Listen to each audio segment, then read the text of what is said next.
Hi, my name is Kel and I'm a therapist and educator with a special interest in eating disorders. Come on in, take a seat, and if you haven't already, don't forget to subscribe for bite-sized content across the mental health and eating disorder spectrum. In today's video, as you might already be able to tell by the title, I'd like to talk to you about the body mass index calculation, or the BMI calculation. This is a calculation widely used in healthcare settings as a way of plotting an individual's height against their overall body weight, producing a number on the scale of 1 to 100.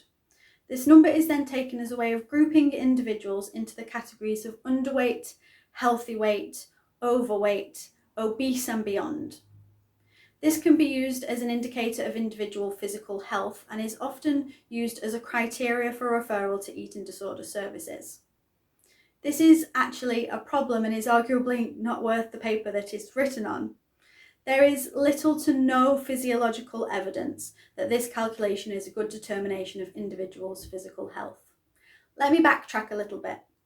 This calculation was created by an individual called Adolf Quetelet. Adolf was a Belgian philosopher tasked with creating a measurement of population-wide body mass.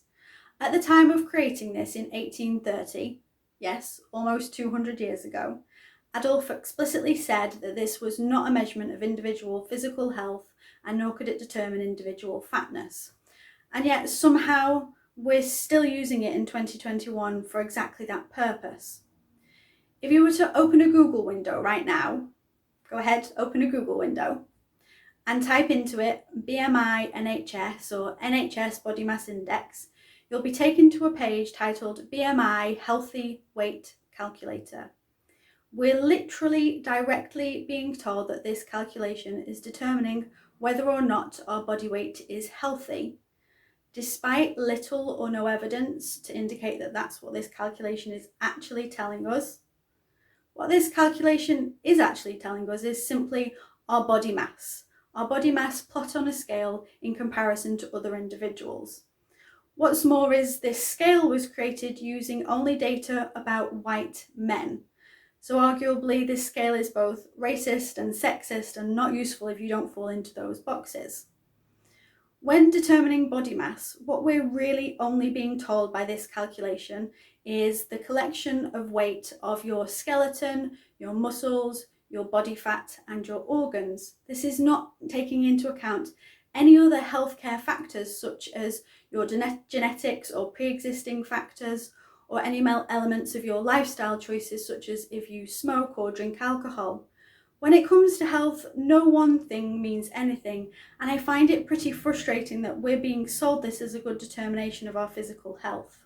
This is even more angering when it comes to eating disorder services. This measurement for eating disorder services is often used to determine whether or not a person can access eating disorder services. Currently, many services in the UK have a low BMI threshold as a requirement for referral.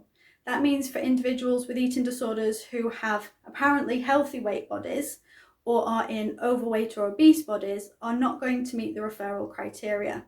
Those individuals in apparently healthy weight bodies typically find it very difficult to access any eating disorder care, and those in the overweight or obese categories typically are more likely to be referred to weight management services rather than eating disorder services, which is also not good enough because those services aren't equipped to handle the mental health care needs of that individual.